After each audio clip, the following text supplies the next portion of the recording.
Module 5, Day 4. Begin at the normal force on page 152 and stop before experiment 5.2 on page 156. Complete on your own question number 5.7. All right, at this time, I need to elaborate on a point that I passed over rather quickly a minute ago. When discussing how we measure mass and weight, I mentioned that in order to stop an object from being pulled to the center of the earth, a scale will push up against an object with the same force that gravity is using to pull down on the object. This cancels out the gravitational force and keeps the object from falling to the center of the earth. This is, in fact, what the scale actually measures. It cannot measure the force with which gravity is pulling an object down. However, it can measure the force with which it must push back to counteract the gravitational force. As long as the scale and the object are at rest, or moving with a constant velocity, the two forces will be equal. However, so the magnitude of the force with which the scale pushes back will be equal to the magnitude of the gravitational force acting on the object. So examine figure 5.4. Let's talk about this. Figure 5.4 on page 153. Think about a man standing on a floor. Why doesn't the man just float up off the floor? Well, any elementary student can tell you it's because of gravity. Gravity pulls on the man, giving him weight.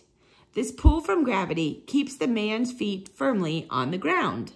I could represent the force due to gravity with an arrow pointing down, right here, because the force of gravity is pulling him down. I will say that motion downwards is negative. Thus, it is a negative force.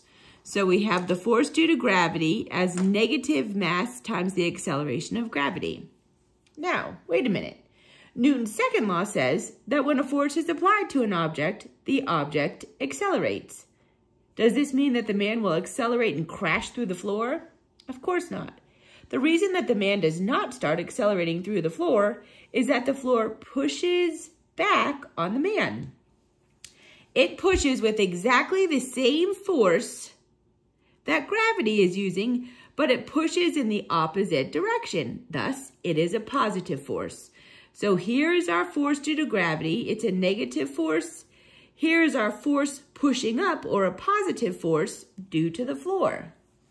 Newton's second law says that the acceleration of an object depends on the sum of the forces applied to the object, sigma F. In other words, in order to determine the acceleration, we need to add these forces. Both forces are pointed in the y dimension, so this is really a one-dimensional situation. As a result, we can simply add the two forces. So we have the force pushing up due to the floor, mass times the acceleration of gravity, plus the force due to gravity pushing down, negative mass times the acceleration of gravity, which equals 0. Thus, the man does not accelerate because the force with which the floor pushes up on him cancels out the force with which gravity is pulling down on him. Since the sum of the forces is 0, the man's acceleration is 0 as well. So we can see that the reason we stand on a surface and do not go accelerating through the surface to the center of the earth is due to the fact that any surface upon which we are standing fights gravity by applying an equal but opposite force on us. This cancels out the effect of gravity and allows us to stand or sit or kneel or whatever on the surface without continuing to fall towards the center of the earth. The force that the surface applies will always be perpendicular to the surface at the point where contact occurs. Thus, we call this the normal force because in geometry, the word normal means perpendicular. A normal force is defined as a force that results from the contact of two bodies and is perpendicular to the surface of contact. And once again, I'm going to draw a perpendicular line.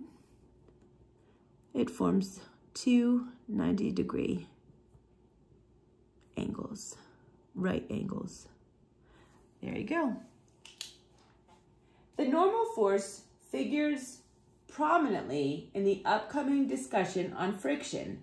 Thus, we need to make sure we understand it. On your own, 5.7. A 3.8 slug woman stands on the step. What is the normal force exerted by the step? We are given the woman's mass. We know it is mass because the unit that it gives us is a slug, and that's a mass unit. So we can use equation 5.2, weight equals mass times the acceleration of gravity, to get the weight. Since the weight is the same as the force due to gravity, we can use it to determine the normal force. So weight equals mass times the acceleration of gravity. We know the woman's mass is 3.8 slugs. So we say 3.8 slugs times 32 feet per second squared gives you 121.6 slug foot per second squared. That's just a pound. Too many significant figures. So we know she's 120 pounds.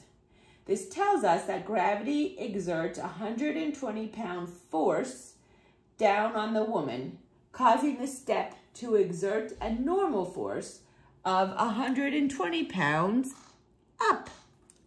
Friction. Now that you are familiar with Newton's second law, the difference between mass and weight, and the concept of a normal force, it is time to talk about friction.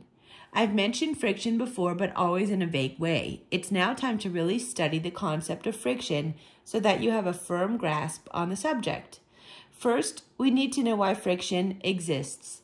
Friction is a phenomenon brought about by the fact that matter is made up of atoms or molecules. Examine figure 5.5 to see how this fact brings about friction. So figure 5.5, why friction exists. Suppose a box is on the floor. From experience, we know that if someone were to give the box a quick shove, it might slide across the floor a little, but it would eventually come to a halt. Newton's first law says that once the box is put in motion by the shove, it should stay in motion until acted on by an outside force.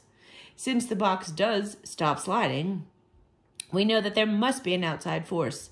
I've already explained that the outside force, which stops the box, is friction. The question is, why does friction exist? Well, let's picture the box sitting on the floor. From our point of view, the surface of the box and the surface of the floor are both pretty smooth. However, suppose we could magnify a portion of the box and the floor where the two surfaces contact one another. If it were possible to magnify that portion so much that we could see things on the atomic scale, we would see something like what is drawn in the inset picture above. Right here, this picture, all the little bumps and molecules. You see, on the atomic scale, there are no really smooth surfaces. All surfaces have grooves and bumps in them. These grooves and bumps determine how close the molecules, or atoms, of one surface can get to the molecules, or atoms, of another surface. This is important as these molecules, or atoms, are attracted to one another, and the closer they can get to one another, the more they can attract each other. The more they attract each other, the more they will be able to resist motion. With this picture in your head, you should be able to understand a great deal about friction. Think about the box in the picture. While it is stationary, the molecules that make up the box have nestled as close as possible to the molecules that make up the floor. If I come along and try to push the box, the attraction of these molecules will fight the motion of the box. If I push the box with a tiny force, the attraction between the molecules will be able to fight the force that I apply, and the box will not move. As I apply more force, the attraction between the molecules will fight even harder, trying to keep the molecules close to one another. If I continue to increase the force that I apply to the box, I will eventually push with a force greater than the molecular attraction, and the box will begin to move. This is, of course, why friction opposes motion. The molecules of each surface are attracted to one another. Thus, they would like to stay together. If the box moves, then the molecules of the box move away from the molecules to which they were near. The mutual attraction of the molecules fight that motion. Think a little harder about that figure we just saw.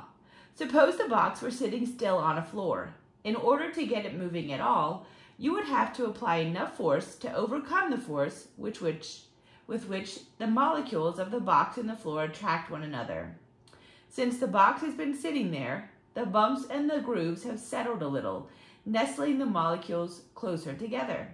This makes the force with which the molecules attract one another large. Once the box gets going, however, the bumps and the grooves really don't have a chance to settle into each other because they move past each other before they have a chance to line up well. And as a result, the molecules do not interact as strongly, and they can't attract each other with as strong a force as they did when the box was stationary. So what does all this mean? It means that the frictional force between two surfaces is different when the surfaces are at rest relative to one another compared to when they are in motion relative to one another. Thus, we typically split friction into two distinct types. Kinetic friction is friction that opposes motion once the motion has already started, and static friction, friction that opposes the initiation of motion.